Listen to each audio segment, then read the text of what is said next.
Sarah from Makeaway Life Coaching. Welcome back to the channel. Today I wanted to check in with you because we have the holidays officially upon us. Thanksgiving's next week. And you know, the holidays can be hard. The main thing I'm aware of this year is gratitude. This time last year, I already shared this in some of my other videos, I was in the middle of a very real and very scary breast cancer scare that lasted many months, and it totally dominated my holiday season. And I just remember thinking last year, like, really dark thoughts, like, what if this is my last holiday season with my family, which is horrible. And also thinking, if it's not, I'm going to be so grateful. So here I am a year later, and this has not been an easy year, but I'm so grateful to be here. And I'm so grateful for this holiday season to just be able to be present with my family and full of gratitude. That's where I'm coming. Sorry, my hair is in my face. That is where I'm coming from. And I'm just really, really grateful to be here. So I wanted to check in on a few things that can make the holidays much more smooth and healthy for you. So I want to talk about what I always talk about, which is boundaries. I don't think anyone loves boundaries as much as me. Again, I come at them as a non-native. I was not raised with boundaries. I don't have a boundary family, which is kind of cool in some ways and hard in others. But I did learn them like a second language, and I'm really passionate about them. So first I want to talk about holiday survival guide. Number one is to have boundaries with yourself. I know you were thinking boundaries with, crazy Aunt, Millie over here, or crazy drunk Uncle Joe, but we'll get to that later. First, I want to talk about you, because guess what? You live in your head all the time. And it's really important that that be a pleasant place to be. And it's hard during the holidays. I don't know, especially since Pinterest, it just feels like the bar on how to do things as a woman is like unachievable. But you know what? My grandma used to sit and watch soap operas all day, and those ladies were like rich and polished, and I think my grandma probably felt the same way. So maybe it always feels impossible to be a woman. I think that might be true, actually. But it doesn't have to be, because we get to set our own expectations and we get to have boundaries for ourselves. I will give you an example. I'm going to start with this. We're going to start with boundaries for yourself for the holidays if you tend to be too hard on yourself. That's me. I'm an Enneagram 8, but man, I have like a lot of Enneagram 1 drama in my head, a lot. As far as like, if I host an event, it's really hard. I make it like impossible to meet my own standards, which is so weird. Why would I do that? That's called self-sabotage, and it doesn't make any sense. My little guy recently had a big birthday, and it was so exciting, and I made his cake, even though I actually hate baking, but for some reason I feel like I have to do that. So he wanted an ice cream cake, and that sounded hard, but I totally Googled it and pulled it off and decorated it and did the whole thing. And then I was like, Sarah, don't make this so hard. You're having family over, but let's just keep it simple and buy a cake. So I went online to find out what cake I wanted to buy, and I was like, oh my gosh, this is highway robbery to buy this cake. And so then I was like, I will make another cake. And I totally found the recipe, printed the recipe, made the grocery list, and I'm so grateful. I think it was the Holy Spirit who descended upon me and was like, what are you doing, wacko? This is a stupid idea. Buy the cake. And you know what? I bought the cake. And everyone at the party was like, okay, so the cake I made was kind of like, rainbow sherbet ice cream cake as requested. Not a big hit with adults. So that was for the kids. And the adults had the delicious chocolate raspberry one that wins all the awards that all the adults love. And everyone raved about it. And my older son said it's the best cake he's ever had. And I had a little bit of cake envy because I didn't make it. But guess what? I don't like making cakes. So why would I care? Except to make my life impossible, which I don't want to do. And it was so easy. And so we had people coming over, and I wasn't like, icing a cake or doing all the cake drama stuff. And then like last night, I was just like reflecting like, wow, I'm getting smart. I'm really lowering my expectations for myself in a beautiful way that allows me to be less wacko. Because here's the thing. I'm an intense person, in case you can't tell. And so when I host an event, I clean intensely and I decorate. Actually, I don't really decorate that much, which is kind of weird, but I make it really nice with flowers and this and that. And I want all the dishes out of the sink and all the things, and a beautiful cheese plate that I learned how to make from Enneagram Barefoot Contessa. So I do all those things. But the thing is, by not making an extra cake, I was able to like make my cheese plate, which I actually like doing, and make my house beautiful and the yard nice. And I didn't scream at anyone because instead of my stress being up here, it was allowed to like be at a more normal level. Oh my gosh, huge learning moment.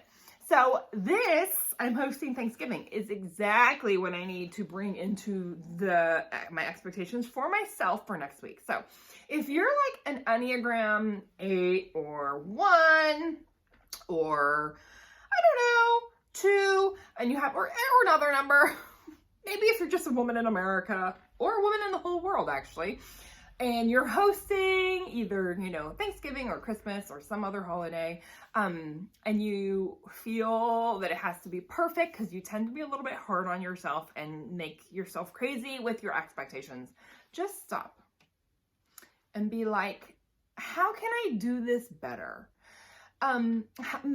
People keep offering to bring things. Do I have to say no? Or can I call them back and be like, you know what? Aunt Karen, yes, can you bring the stuffing? Because I don't even like stuffing. Why would I bother making it? Or, yes, mother-in-law, of course you can bring the desserts, because I hate making desserts. That would be so helpful. And guess what?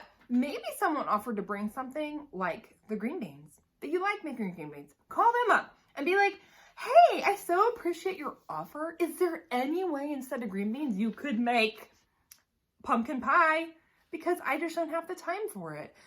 Or whatever. These are healthy things you can do to get help. People keep offering. You might as well say yes. You don't have to do it all yourself. And if no one's offering, that's strange. You should call them and be like, why aren't you offering to bring anything? But that's okay. Conversation for another day. Maybe, I don't know, all of our grocery stores in town make pre-made Thanksgiving meals, and so do the restaurants. Maybe you make your list of what you think, not even just Thanksgiving, all the holidays, they'll make your meal. Maybe you think, okay, I can do the turkey or the prime rib or whatever you're making. And a couple side dishes, but I'm going to outsource the rest and just pick it up and heat it up and serve it in a platter like I did it myself. Brilliant. These are very smart things to do. Good job. Give yourself a pat on the back. You know why? Because you get to host without your stress level being at 1010%, and you'll be more pleasant, and the kids will have better memories because you yell at them all day, and it's going to be so great. And no one will care that the grocery store made the side. Cool. Good. Okay. Here's another kind of person. Some of y'all are not hard enough on yourself. So if you're the kind of person who, I don't know, what Enneagram numbers might be like this? Maybe like a 4 or a 9 or a 6, where you kind of might get stuck. You feel the holiday coming and maybe you go into avoidance mode, or you're making lists, but you're just endlessly making lists and not taking any action on the list, or whatever it is that you're doing. Any Enneagram number could do that. I'm sure there are some that are more prone to it though. Just think, could I be a little bit harder on myself right now? Some of you do need to do that. I have been to dinner parties like that where I'm like, dang, I wish this person would have pushed themselves a little bit more. That's just the reality. People are thinking that sometimes, okay? So pull it together. Here's what I want you to know. Hosting a holiday is definitely a week-long event. And if you're working, you have to make it all work, but it involves a menu, a grocery list, grocery shopping, finding enough room for all the groceries because you have enough food for, 20 people, which isn't fit in your fridge the right way. which means you need to probably clean your fridge out before you go to the store. It's like so much work. The cleaning, the prep, all of it. Okay, so what you need to do is be organized. And there's so many things online that will tell you how to organize. I will tell you what the Barefoot Contessa taught me many years ago. It's like, make a timed outline per hour for the actual event. But long before that, like, be like, on Monday, I'm going to clean out my fridge and make my menu. On Tuesday, I'm going to shop and put the food away. On Wednesday, I'm going to prep this and this and this, because those recipes can be prepped ahead of time. On Thursday at 7 a.m., I'm going to put this in the oven. And at 8 a.m., I'm going to put this in the oven. And that is actually what it takes to pull off a beautiful event. Now, some of you are like this romantic, poetic genius, and you don't have to be type A to get a beautiful holiday put together that somehow just works. And I admire you so much.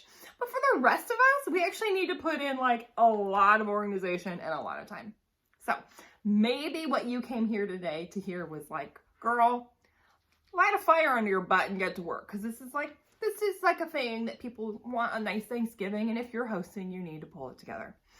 If you're just going to a family member's house and you only need to bring one thing, then just be like, praise the Lord, I'm going to go on a jog on Thanksgiving morning and take care of myself and maybe do some online yoga, and it'll be amazing. But if you're hosting, it's like a whole nother deal.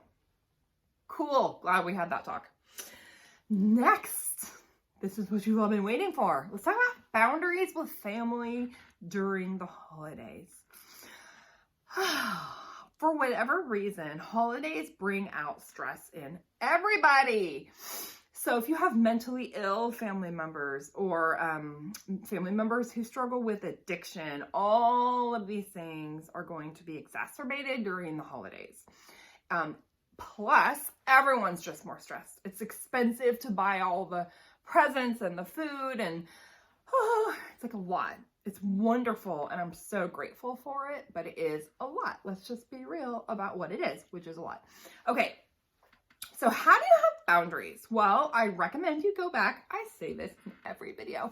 I recommend you go back and watch my boundaries series, because you got to learn boundaries if you don't know them. But the most important thing for you to know about having boundaries with somebody is that you don't control them.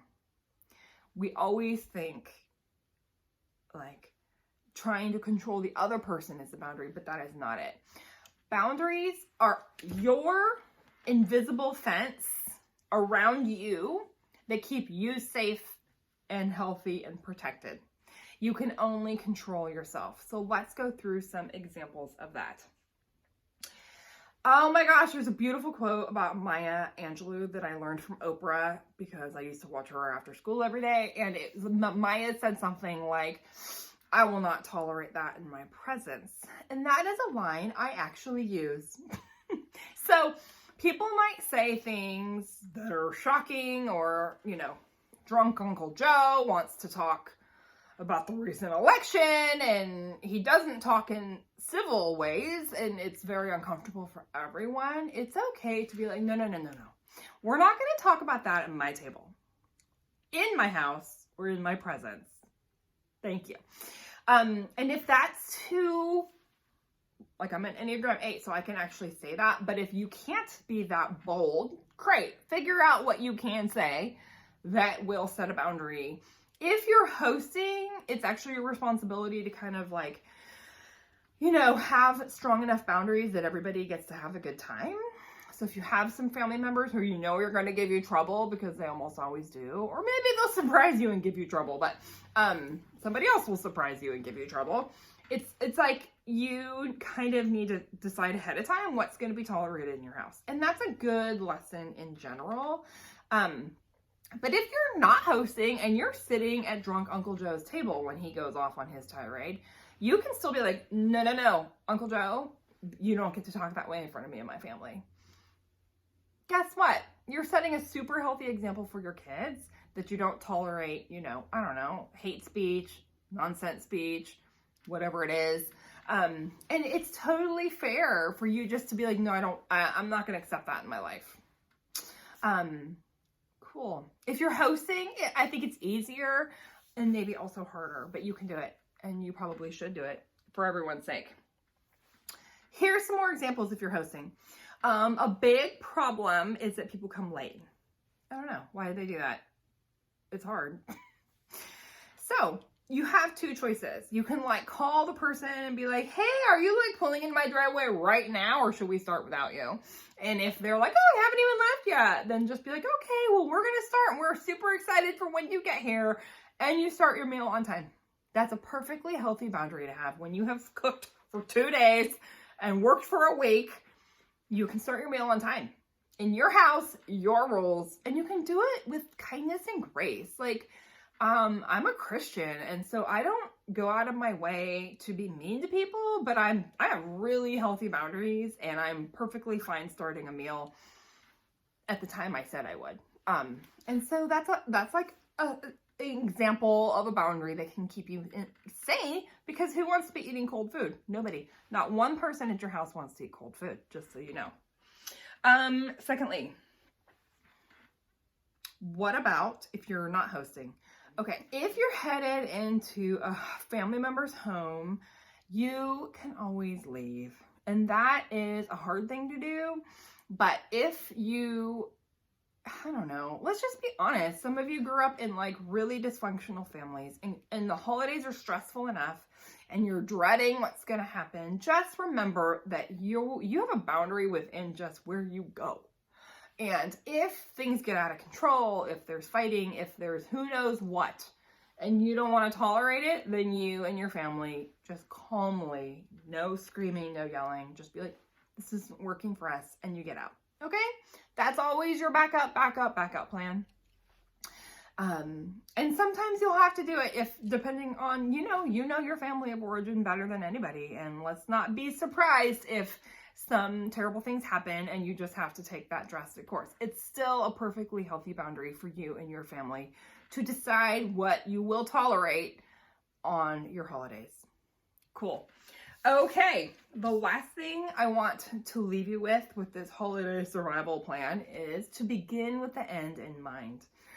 Oh, I don't know. If you've never read 7 Habits of Highly Effective People, I highly recommend it. But there we learn that you should begin everything with the end in mind. So what does that mean?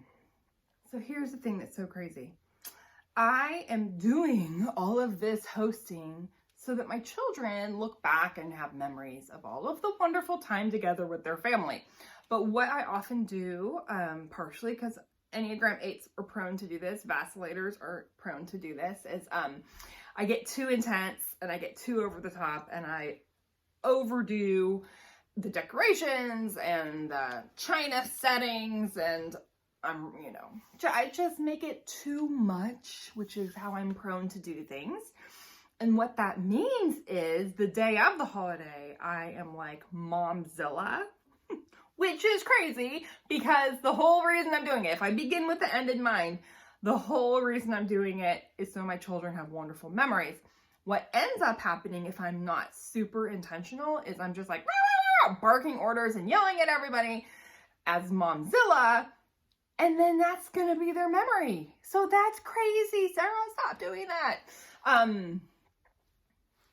So let my life help your life. So anyway, whatever your intention is, just be really clear about it. If it's for a harmonious meal, then you need to plan to make that a harmonious meal and be aware of your own pitfalls. If you are somebody who's not super organized, you're going to need to be organized enough to be able to get the meal harmoniously on the table at a certain time. If you are super type A and super intense like me, then I still want a beautiful meal on the table, and I do want it to be like really beautiful to meet my standards, but I need to then make a plan to make it not so hard. So here's some examples from what I'm doing for Thanksgiving. We're having a small gathering because of COVID. The only people coming are my mom and my stepdad. So I made the menu, and it included all of the favorites. Mac and cheese and green beans and a turkey and stuffing. I don't even know. Blah, blah, blah, all of it. Oh, the yummy yams with marshmallows. You can't have Thanksgiving without those. So I looked at the list and was like, oh, this is a lot of work, especially now that I'm a hostage homeschooling mom, in addition to a life coaching. So when will I have time to do all of this? And then I thought, this is also just too much food for 6 people. Just period, too much. And so I changed my menu. And I was like, you know what I could do is like keep our true favorites, which is not stuffing. That's one of those we just have. I don't even know why I hate stuffing. And we always have a salad, but who likes salad? Like, we can have salad every other day. Okay, so I like parsed it down to a reasonable amount of food. Of course, still like too much because we're Americans and it's Thanksgiving. But then I called my mom and was like, hey, what do you want to bring to Thanksgiving? And she said, turkey. I was like, that's awesome. Anything else? And she was like, how about the desserts? Because she knows I don't like to bake. I was like, that's awesome. By the way, we are not going to have this and this and this because it's just too much and I can't do it all. And then she even offered to bring the stuffing because it turns out that was important to her and it's not important to me and I can't do it. So she's actually bringing like a ton of food, which is amazing. And it will help me not be Momzilla on Thanksgiving, which is actually my intention, to be like myself, not too little, but not too much, right? Just like, I don't want to be like Martha Stewart. I just want to be me, Sarah Abbott, not in Momzilla mode because I hate Momzilla mode. And it just, you know, if you're a vacillator, you know what I mean. When you go too much and it's too intense and the energy is just not good, then you regret it later. And that's not where you want to be. One more tip. This is a tip for you vacillator ladies or men. I always give my husband a honey-do list for holidays, which is not his favorite thing. But he knows that's, you know, I don't even know. Like, straighten up the backyard and all these other, because we're in California, people still go in the backyard in November. And so anyway, the new thing I'm doing that is so brilliant is on his honey-do list for every holiday. Number 1 is be nice to your wife even when she's acting insane. Oh my gosh, it's so great. So I put that as number 1 and he laughs. And then inevitably the actual holiday comes and he's like, you're acting insane. And I'll just be like, see number 1 on your honey-do list. And you guys, it works so great because it makes him laugh again. And it reminds him that I am actually a lovely person, but that I don't handle stress well. And I get stressed by hosting and then I act like a wifezilla.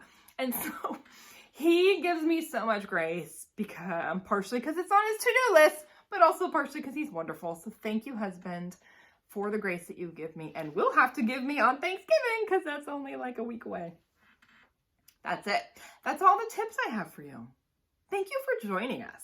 So if you like this video, please click the like button, a thumbs up, so that I know. I love knowing what you guys like. It really helps me make new videos that are helpful.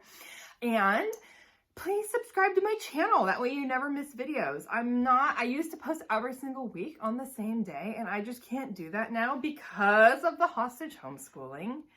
And I have boundaries about what I can handle and what I can't handle, and I just can't get my darn videos up like I used to, but I will. Someday they will go back to school, and then I will be much more consistent YouTube life coach. But for now, subscribe so you don't miss any videos. Thank you so much for joining us here at Make a Way Life Coaching. Come back and subscribe because who knows when I'm going to be able to post this. But the next 2 episodes, I'm going to go back to that just for the Vacillator series because that was popular and you guys wanted more. So I will give you more things that vacillators need to know to have a fantastic life. I hope that you are well, and I hope that your Thanksgiving is amazing and that you work on your boundaries because these are excellent chances for growth. Take care. We'll see you soon. Bye-bye.